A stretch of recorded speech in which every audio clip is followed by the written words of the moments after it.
بسم اللہ الرحمن الرحیم. Gulzar Urdu second class second year اقتباس کی تشریح. خوش طبعی چیپٹر کا نام ہے خوش طبعی. مشقی سوالات. پیپر میں اقتباس کی تشریح آتے ہیں. احتیاطاً تھوڑا سا خلاصہ بھی بتا دیا جائے گا تاکہ اس خلاصے کی مدد سے ہم اقتباسات کی تشریح کر سکیں. اور تعارف مصنف مولانا محمد حسین آزاد. اس لیے غور سے شروع سے آخر تک سنیں. 10 نمبر کا سوال ہوتا ہے. پیپر میں اکثر خوش طبعی کے اقتباس آتے ہی رہتے ہیں اور آتے ہی رہیں گے انشاءاللہ. اس لیے غور سے سنیے گا. دوسروں کو لازمی شیئر کیجیے گا تاکہ دوسرے بھی اس سے مستفید ہو سکیں.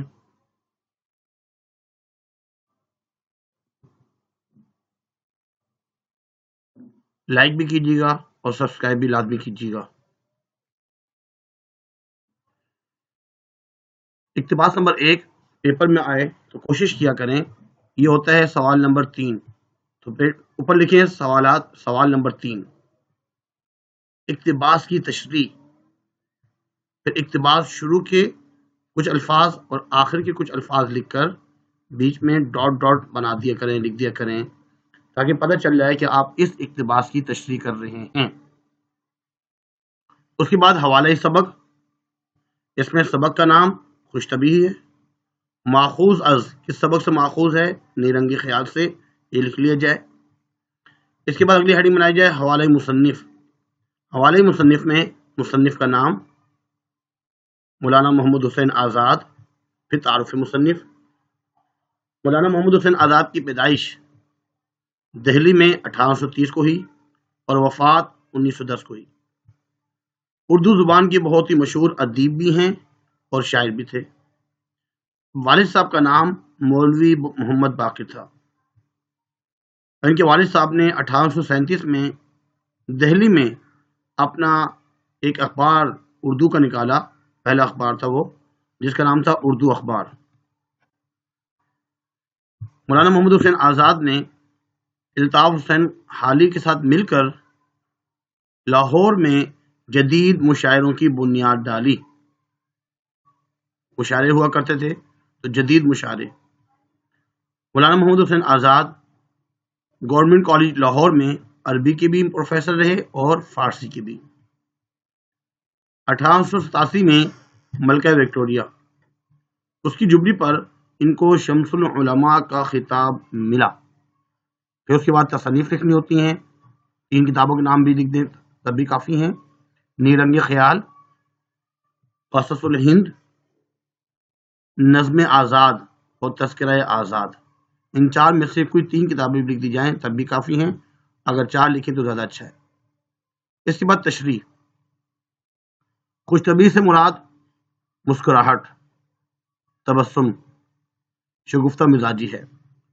طبیعت کا خوش ہونا، مزاج کا اچھا ہونا. خوش طبعی میں جو عربی زبان کو جو لفظ آتا ہے وہ ہے مزاح. اور مزاح جو ہے وہ ہنسی کے لیے استعمال ہوتا ہے. انسیت، محبت، دل لگی، اظہار مسرت اس کے لیے استعمال ہوتا ہے. ظرافت اور خوش طبعی فطری طور پر شخصیت کا حصہ تھی. مزاح جو ہے ایسے عمل کو کہتے ہیں جس کے ذریعے دوسروں کے ساتھ مل کر خوش طبعی حاصل ہو سکے. اگر دوسروں کو خوش طبعی حاصل نہیں ہو رہی، تکلیف پہنچ رہی ہے تو اس کو مزاح نہیں کہیں گے بلکہ سخریہ یعنی مذاق اڑانا کہیں گے. خوش طبعی کی تعریف میں یہ کہنا بہت مشکل ہے کہ وہ کیا شے ہے. البتہ یہ کہنا آسان ہے کہ وہ کیا شے نہیں. مولانا محمد حسین آزاد فرماتے ہیں کہ میں اگر اس کی نسبت کچھ خیالات بیان کروں تو افلاطون حکیم الہی کی طرح کنایہ اور استعارے سے بیان کروں اور ظرافت کو ایک شخص قرار دے کر اس سے وہ صفت منسوب کروں جو کہ نسب نامہ منزل میں درج ہے. یہ واضح ہو کہ سچ جو ہے نا، سچ اس خاندان کا بانی ہے اور اس سچ کے خاندان میں ایک معقول شخص ہے، معقول، سمجھدار، عقل مند. اس کا نام ہے حسن ادب. اب حسن ادب کا بیٹا ہے اس کا نام ہے حسن بیان، اور حسن بیان نے اپنے برابر کی ایک لڑکی جس کا نام خندہ جبیں ہے اس سے شادی کی، اور ان دونوں کا بیٹا پیدا ہوا جس کا نام ہے خوشتبہ۔ اور خوشتبہ میں خاندان کے تمام ہی افراد کی خصوصیات موجود تھی۔ کبھی کبھار وہ بہت ہی معقول، اپنے پردادا کی دادا کی طرح بہت ہی معقول، سچ بولنا، اور والد صاحب کی طرح جو ہے شیخ الاسلام، اور والدہ کی طرح جو ہے وہ ہر وقت ہنستے اور ہنساتے رہنا، یہ تمام صفات جو ہیں اس خوش طبع میں موجود تھیں، ان تمام رنگ اس کے اندر پائے جاتے تھے، یہ بات اس میں لکھنی ہے۔ اس کے بعد اقتباس نمبر 2، ایک پہچان اس کی یہ بھی ہے کہ جب وہ کسی محفل میں بیٹھا ہوتا تو اس کے کہکے کان میں آتے ہیں اور گرد اس کے متین اور معقول لوگ خاموش بیٹھے نظر آتے ہیں، عقل مند قسم کے لوگ، سمجھدار قسم کے لوگ، وہ لوگ جو ہے جو اس کے ارد گرد بیٹھے ہوتے، آس پاس بیٹھے ہوتے، وہ بالکل ہی خاموش نظر آتے، سلجھے ہوئے لوگ۔ اور جو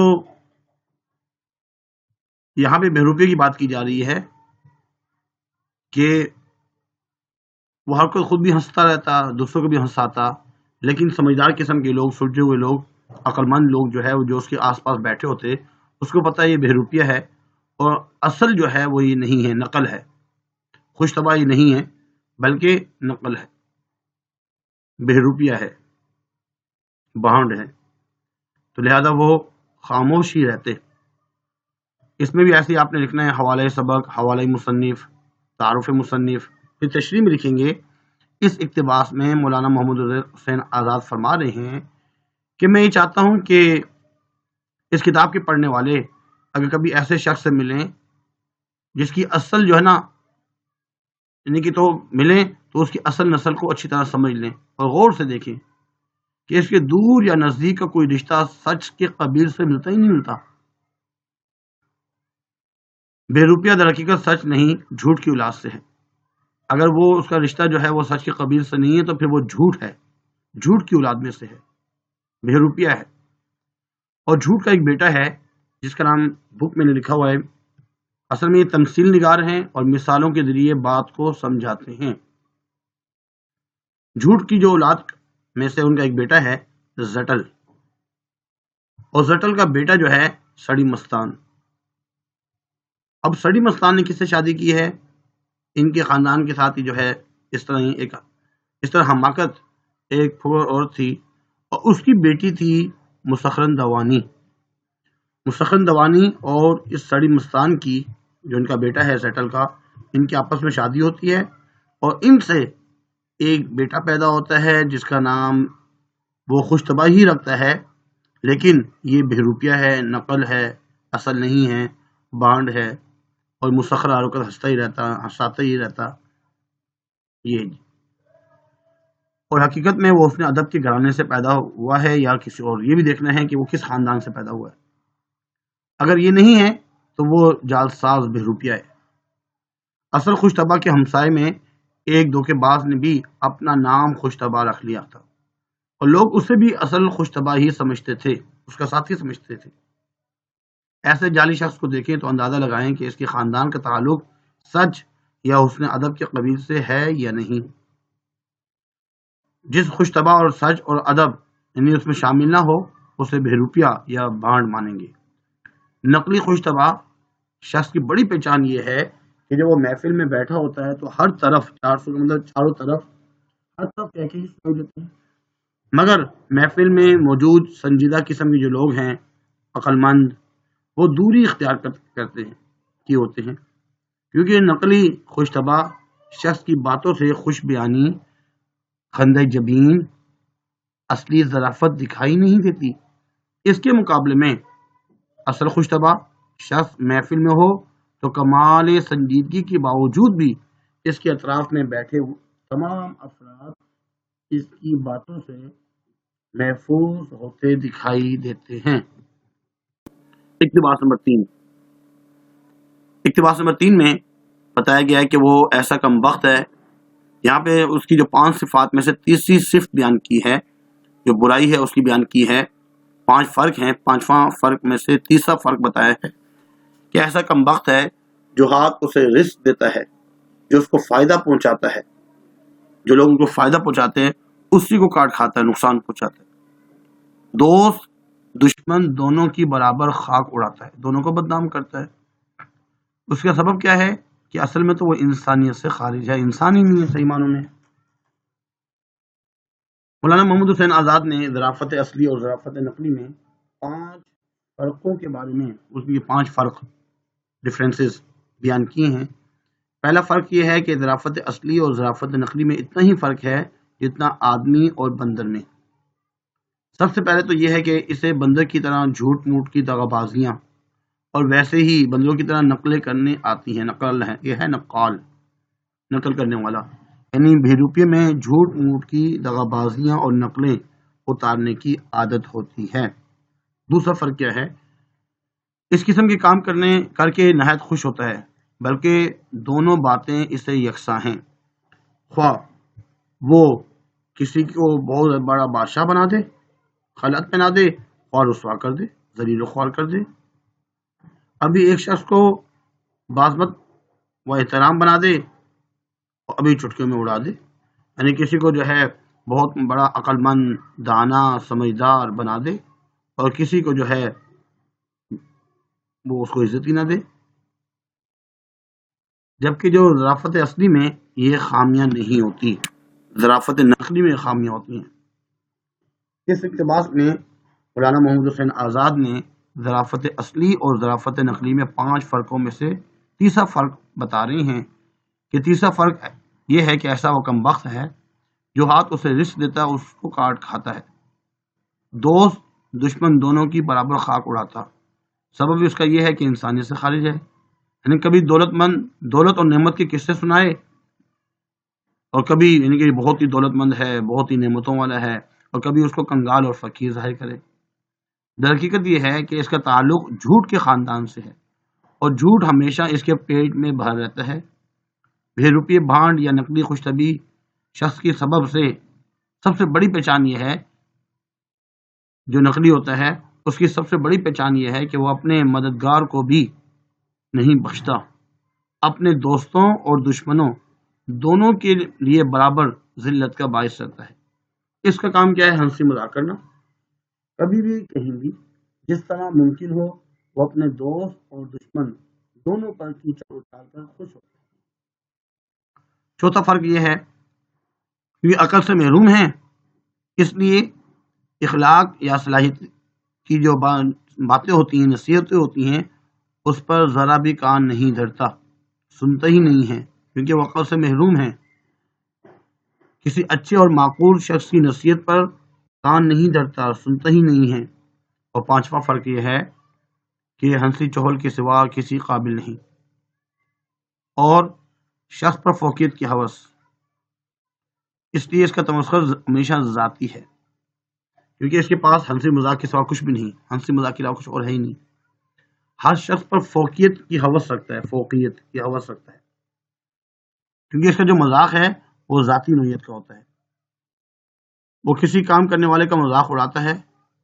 لہذا تمام لوگوں کو چاہیے اصل اور نقلی خوش طبع کی پہچان کو فرق پہچان کر ہمیشہ اپنے احباب میں اصل خوش طبع لوگوں کو شامل رکھیں اور جو جعلی بھانڈ اور بے روپیے ان سے خود کو محفوظ رکھیں.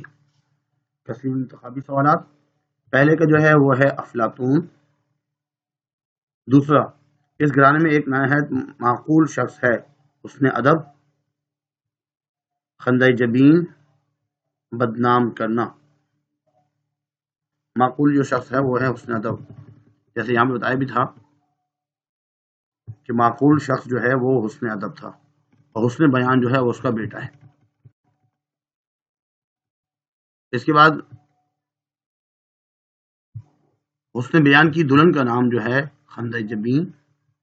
محاورہ خاک اڑانا، اس کا مطلب ہے بدنام کرنا. مصنف کے نزدیک خوش طبعی اور خوش بیانی علامت ہے خاندانی عظمت کی. خاندانی عظمت کی اگر خوش طبعی خوش بیانی ہے، اس میں سچ ہے تو اس کا مطلب اس کا خاندان عظمت والا ہے. اس کے بعد مشقی سوالات جو بک میں دیے گئے ہیں وہ اس کو دیکھ لیجئے. اس میں سے مولانا محمد حسین آزاد نے ظرافت کو ایک شخص کیوں قرار دیا ہے؟ خوش طبعی کے خاندان کا بانی کون ہے؟ خوش طبع کیوں اہل محفل کو ہنسائے بغیر نہ رہتا تھا؟ آپ کے خیال میں اصل خوش طبعی کی پہچان کیا ہے؟ مصنف نے خوش طبع کی کیا خصوصیات بیان کی ہیں؟ یہ اس کا خلاصہ ہے. تھوڑا سا خلاصہ بھی ایک دفعہ دیکھ لیجیے گا، پڑھ لیجیے گا، تھوڑی دیر جو ہے اس کو اسٹاپ کر کے ایک دفعہ مکمل پڑھ لیں تاکہ اس میں سے بھی کچھ چیزیں آپ کو سمجھ میں آ جائیں. بظاہر اتنی مشکل چیزیں نہیں ہیں، آسان ہی ہیں، اور امید کرتے ہیں یہ سبق تھوڑا سا مشکل تو ہے، آپ کو سمجھ میں آ چکا ہوگا اور آپ جو ہے اس میں سے یاد کر لیجیے گا. تو اللہ تعالیٰ سے دعا گو ہیں کہ اللہ تعالیٰ آپ کو اچھے سے کامیابی عطا فرمائے. آمین ثم آمین. دوسروں کو لازمی شیئر کیجیے گا. اللہ حافظ.